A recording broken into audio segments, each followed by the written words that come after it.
Praise the Lord. Hello everyone. இன்றைக்கான வேத தியான வசனம் நீதிமொழிகள் 3:7. நீ உன்னை ஞானி என்று எண்ணாதே, கர்த்தருக்கு பயந்து தீமையை விட்டு விலகு. கர்த்தர் இன்றைக்கு நம்மளை பார்த்து சொல்கிற வார்த்தை என்னன்னா, தேவ பிள்ளைகளாகிய நம்ம ஒவ்வொருவரும் நம்ம கஷ்டத்தின் நேரத்தில் இருக்கும்போது ஆண்டவர் நம்மளை உயர்த்தி வச்சுருப்பாங்க.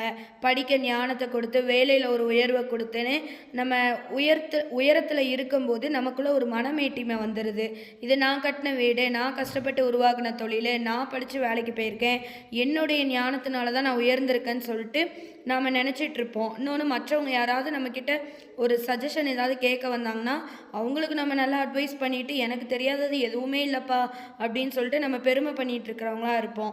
அன்றைக்கு இப்படி தான் அந்த நேபுகாத் நேச்சார் ஆண்டவரை கொஞ்சமாக தான் அறிந்தவர்.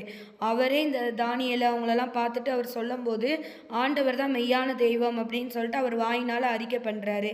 அறிக்கை பண்ணதுக்கப்புறம் அவரே அந்த பாபிலோன் அரண்மனையிலேருந்து எல்லாவற்றையும் சுற்றி பார்க்குறாரு.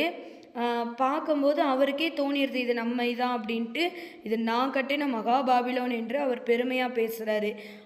இன்னொன்று, ஆண்டவருடைய பாத்திரத்தை அவர் தீட்டுப்படுத்தி ஆண்டவரையே அவர் கனவீனப்படுத்திடுறாரு. அப்படி படுத்தும் போது ஏசப்பா சொல்கிறாங்க, நேபுகாத் நேச்சாரே, உன் ராஜ்யம் உன்னை விட்டு பிடுங்கப்பட்டது.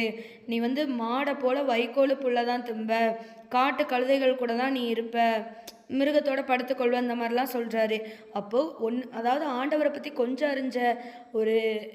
அறிஞ்ச அவருக்கே அந்த நிலமைனா, கர்த்தருக்குள்ளே இருக்கிற நமக்கு மனமேட்டிமை அப்போ நம்ம என்ன நிலமையில் இருப்போம்னு கொஞ்சம் நம்ம சிந்திச்சு பார்க்கணும். அதனால ஒருபோதும் நமக்குள்ளே மனமேட்டிமை வந்துடக்கூடாது. எப்போனாலும் எந்த உயர்வுக்கு நம்ம போனாலும் இது கர்த்தர் எனக்கு கொடுத்ததுன்னு அவருடைய நாமத்துக்கு ஸ்தோத்திரம் நம்ம சொல்கிறவங்களா இருக்கணும். ஏன்னா ஆண்டவருடைய இரத்தத்தால் கழுவப்பட்ட நாம அவருக்கு பயந்து வாழணும். சுயத்தை சார்ந்து இருக்கக்கூடாது. அது மட்டும் இல்லாமல் ஆவிக்குரிய வாழ்க்கையிலே நமக்கு பெருமை வந்துடக்கூடாது. நான் நல்லா ஜெபிக்கிறேன், நான் நல்லா வேதத்தை வாசிக்கிறேன், சபையில் எல்லா இடத்துலையும் நான் முதலிடமாக இருக்கேன் அப்படின்னு சொல்லிட்டு ஒருபோதும் நமக்குள்ளே அந்த ஒரு பெருமை மட்டும் நமக்கு வந்துடவே கூடாது. எல்லாவற்றிலையுமே ஒரு பெருமை நமக்கு இருக்கக்கூடாது. ஆண்டவர் நமக்கு கொடுத்த ஒரு ஞானம், ஒரு கிருபை, ஒரு தாளந்துன்னு சொல்லிட்டு அவருடைய நாமத்துக்கு தான் நம்ம நன்றி சொல்லணும். இன்னொன்று, தீமையை விட்டு விலகணும். ஒருத்தருக்கு நம்ம தீங்கு செய்யணும்னு நம்ம நினச்சிட்டாலே அது ஒரு பாவம் தான். நம்ம தீமை செய்யணுங்கிறது கிடையாது, அது நினச்சாலே பாவம் தான். அதனால் நம்ம இருதயத்தில் ஒரு வஞ்சகம், கசப்புன்னு யார்கிட்டையுமே இல்லாமல் அவங்கக்கிட்ட சமாதானமாக முடிஞ்ச அளவுக்கு கூடிய மட்டும் எல்லாரோட சமாதானமாக நம்ம இருக்க நினைக்கணும். ஒருபோதும் தீமை செய்யக்கூடாது. நம்ம தான் ஞானின்னு நினைக்கக்கூடாது. கர்த்தருக்கு பயந்து அவருடைய நாமத்தை நம்ம மகிமைப்படுத்தணும்.